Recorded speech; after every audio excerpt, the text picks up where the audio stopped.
전도서 7장 23절로 29절까지의 말씀 우리 한 절씩 교독하시고요.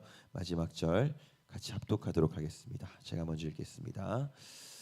내가 이 모든 것을 지혜로 시험하며 스스로 이르기를 내가 지혜자가 되리라 하였으나 지혜가 나를 멀리하였도다.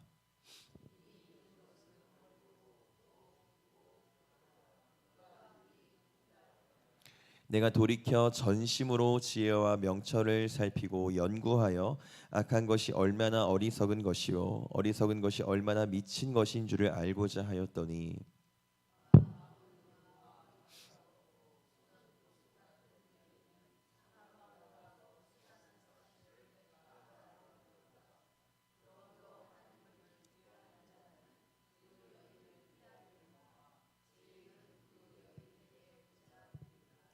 전도자가 이르되 보라 내가 낱낱이 살펴 그 이치를 연구하여 이것을 깨달았노라.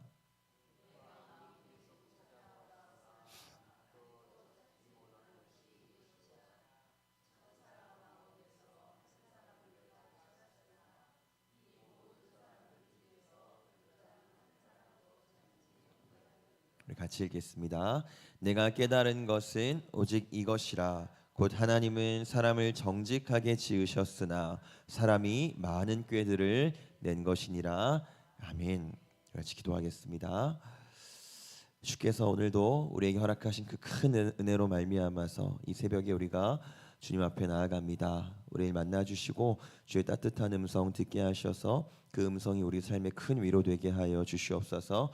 이 시간 하나님 우리의 예배를 받아주시고 늘 소망하고 늘 바라지만 이 예배가 이 자리에서만 멈추지 않게 하시고 우리의 삶의 모든 영역에서 진정한 예배자의 삶을 살게 하여 주시옵소서. 감사하며 예수님의 이름으로 기도합니다.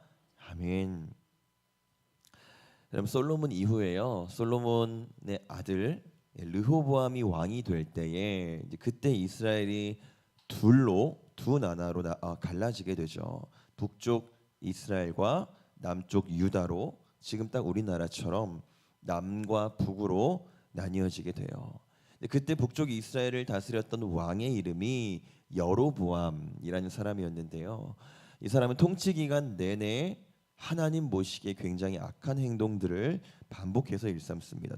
제가 대표적인 거 한 개만 말씀드릴게요. 당시에 이제 하나님의 성전이 있는 예루살렘은요 남쪽 유다의 땅이었어요. 근데 이스라엘 백성들은 이제 때가 되면 또 무슨 절기가 되면 온 민족이 제사하러 예루살렘으로 향해야 되잖아요. 여로보암은 그게 늘 걱정이었습니다. 북쪽에 살고 있는 이스라엘 백성들이 제사하겠다고 예루살렘으로 갔다가 돌아오지 않을까봐, 갔다가 다시 북쪽으로 올라오지 않을까봐 여로보암 왕은 그게 늘 걱정이 됐어요. 그래서 북이스라엘 땅에 금송아지 2마리를 멋들어지게 딱 만들어 놓고 선포합니다. 이제 너희는 앞으로 예루살렘으로 내려갈 필요가 없다. 이 금송아지들이 너희를 애굽에서 이끌어낸 하나님이다. 이렇게 딱 선포를 해버려요. 여러분 여로보암이 이렇게 했던 이유는 한 가지죠. 백성이 빠져나가는 걸 막기 위해서 그렇게 한 거였어요.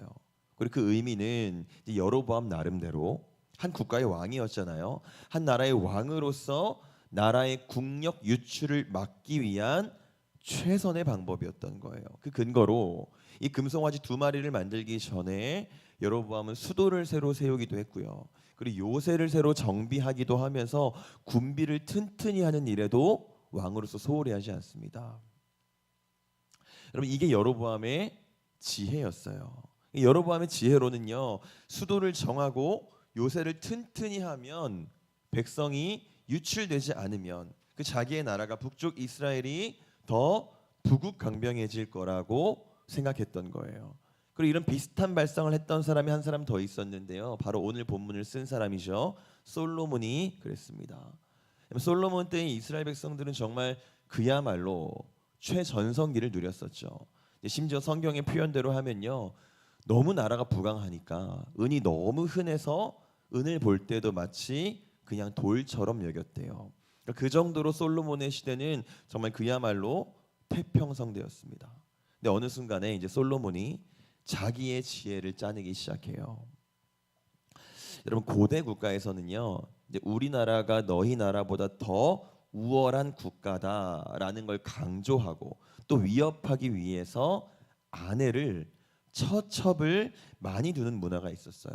그러니까 국가를 더욱 강력하게 하는 하나의 방법이었습니다. 일종의 방법이었는데, 그리고 또 한 가지, 여러분 정략 결혼이라고 혹시 들어보셨나요? 보통 이제 정치적인 목적을 가지고 이웃 나라와 동맹을 목적으로 결혼하는 것을 뜻하는데요. 솔로몬은요, 아내가 이방인을 포함한 아내가 무려 처첩이 약 1,000명 정도였습니다. 여러분 그럼 결론이 어떻게 됐을까요? 국가를 살려보겠다고, 나라를 더 부강하게 만들어 보겠다고 여로보암도 솔로몬도 나름의 지혜를 짜냈잖아요. 근데 그 결론이 어떻게 됐을까요? 짐작이 되시죠? 솔로몬은요, 그 아들 대에 나라를 빼앗기게 됐고, 여로보암에 대해서는 성경이 이렇게 평가합니다. 이 일이 여로보암 집의 죄가 되어서 그 집이 땅 위에서 끊어져 멸망하게 되니라. 이게 그 두 사람의 결론이었어요. 여러분 생각해 보세요. 이들이 지금 특별한 죄악을 범했나요? 이들이 지금 극악무도한 범죄를 저질렀어요? 아니에요. 왕으로서, 그저 왕으로서 더 나은 국가를 완성하기 위해 그들 나름의 지혜를 짜냈던 겁니다. 우리도 마찬가지잖아요. 더 잘 살아보겠다고, 더 나은 인생을 살아보겠다고 우리의 지혜를 짜내고 또 짜내서 우리가 할 수 있는 것들을 다 하면서 살잖아요. 그러면서 또 기도하죠. 하나님, 나 이게 필요해요. 하나님, 나 아파트가 필요해요. 하나님, 내 자식, 내 손주 이번에 꼭 좋은 대학교 가야 돼요. 이번에 꼭 취업해야 됩니다. 이번에 꼭 결혼해야 돼요. 여러분 여로보암 생각에는요, 수도를 재정비해야, 어떻게든 백성이 빠져나가는 걸 막아야, 그 일을 막아야지만 내 나라가 북이스라엘이 잘 살 거라고 생각했어요. 솔로몬도 마찬가지입니다. 솔로몬 생각에는 아내를 많이 두고 정략 결혼을 해야 이스라엘이 더 부강해질 거라고 생각했던 거예요. 우리도 마찬가지죠. 내 생각에는 집 한 채는 있어야, 내 자식이 이번에 대학을 가야, 취업을 해야 잘 살 거라고 우리의 지혜는 여전히 그렇게 판단을 하는 거예요. 그러나 우리의 그 생각을 오늘 본문의 저자였던 솔로몬이 아니다라고 지금 말해주는 겁니다. 우리 본문 23절 다시 한번 같이 보겠습니다. 23절입니다. 시작. 내가 이 모든 것을 지혜로 시험하며 스스로 이르기를 내가 지혜자가 되리라 하였으나 지혜가 나를 멀리하였도다. 여러분 내 생각에는 내가 더 나은 자가 되면, 내가 더 나은 상태가 되면, 혹은 내 조건이 더 좋아지면 내가 더 나은 인생을 살 수 있을 것 같은데, 그게 여러분 솔로몬의 지혜였죠. 그게 여로보암의 지혜였고 내 지혜인데, 이상하게 이 지혜를 가지고 살면 살수록, 그래서 내 조건을 더 채우면 채울수록 진짜 지혜, 생명을 주는 지혜랑은 오히려 멀어지는 것 같은 거예요. 여러분 여로보암을 보세요. 수도를 새로 세우고 요새를 재정비하고 백성의 유출까지도 막았잖아요. 조건을 더 잘 채웠죠. 나라가 강해지기 위한 조건을 더 잘 채웠습니다. 그러나 멸망했잖아요. 그래서 솔로몬도 26절에서 그 여인들, 솔로몬이 채웠던 조건들이죠. 나를 이롭게 하리라 생각했던 그 여인들, 그 조건들이 사실은 사망보다도 더 썩구나, 더 쓴 거였구나라는 걸 깨달았다라고 말합니다. 실제로요, 신약에서 우리 주님도, 예수 그리스도께서도 우리의 지혜의 결론이었던 내 요새를 더 튼튼히 하고 내 조건을 더 나은 쪽으로 채워나가는 그 방향에는 별로 관심이 없으세요. 우리 말씀을 같이 한번 보겠습니다. 마태복음 4장 19절 같이 보겠습니다. 시작. 말씀하시되 나를 따라오라 내가 너희를 사람을 낚는 어부가 되게 하리라 하시니. 여러분 이 말은요, 우리 주님이 어부였던, 직업이 어부였던 제자들을 부르실 때 하셨던 말씀이에요. 이 말씀을 한번 자세히 보세요. 자세히 보시면 이보다 더 황당한 말씀이 없을 정도입니다. 잘 보세요. 제자들의 직업이 제가 뭐라 그랬죠? 어부예요. 근데 주님이 지금 그 어부들한테 이렇게 말씀하세요. 얘들아, 나를 따라오면 너희는 어부가 될 거야. 뭐가 이상한지 눈치채셨죠? 원래 어부잖아요. 감이 잘 안 오시면 제가 좀 더 쉽게 설명해 드릴게요. 여러분이 전도를 하는데 전도를 할 건데 특별한 직업 없이 집에서 쉬고 계신 분한테 전도할 건데 같이 교회 가자. 교회 가면 우리 주님 따라가면 계속 쉬게 될 거예요. 이렇게 말하는 거랑 지금 똑같은 거잖아요. 여러분 우리 주님은요 제자들의 신상, 직업, 제자들의 조건에 대한 이야기는 지금 한마디도 안 하셨어요. 어부인 너는 나를 따라와도 여전히 어부일 거야. 바뀌지 않습니다. 그러나 어떤 어부인지가 달라지는 거예요. 여러분 주님의 이 극적인 부르심의 장면에서요 방점은 어부에 찍는 게 아니에요. 제자들의 직업의 조건의 환경에 방점을 찍지 않습니다. 그건 변하지 않아요. 다른 게 변하는 겁니다. 사람을 낚는 인생이 180도 달라진 거예요. 그 전까지 이 어부들은요, 이 제자들은요 물고기를 낚으면서 살았어요. 왜요? 이게 그들의 지혜였습니다. 물고기를 낚아야 만선을 해야 내가 더 나은 인생을 살겠구나. 그렇게 생각하면서 살았어요. 근데요, 이들의 삶에 진짜 지혜가 찾아왔어요. 눈앞에 나타난 거예요. 이제부터는 물고기가 중요한 게 아니에요. 만선이 중요한 게 아니에요. 예수 그리스도가 이들에게 더 나은 인생, 생명을 주는 걸 알게 된 겁니다. 그럼 제가 재밌는 사실을 알려드릴게요. 우리 마태복음 그 다음 절 보겠습니다. 4장 20절입니다. 시작. 그들이 곧 그물을 버려두고 예수를 따르니라. 여러분 우리 생각엔 예수 믿으면 더 잘 살게 될 것 같고 예수 믿으면 더 많은 조건이 채워질 것만 같죠. 반전이 있네요. 재밌게도요. 그리스도를 만나고 나서 이들의 조건은 오히려 축소됐습니다. 그럼 세상에 지혜 있는 사람들이 들으면 큰일 날 일이죠. 그들의 지혜로 판단하자면 이건 미친 짓이에요. 그나마 있던 그물까지 버려뒀다라고 성경이 말하네요. 심지어 어떤 제자들은요 그물만 버리지 않았습니다. 배까지 버렸다고 성경이 말해요. 예수를 믿고 나서 조건이 채워진 게 아니죠.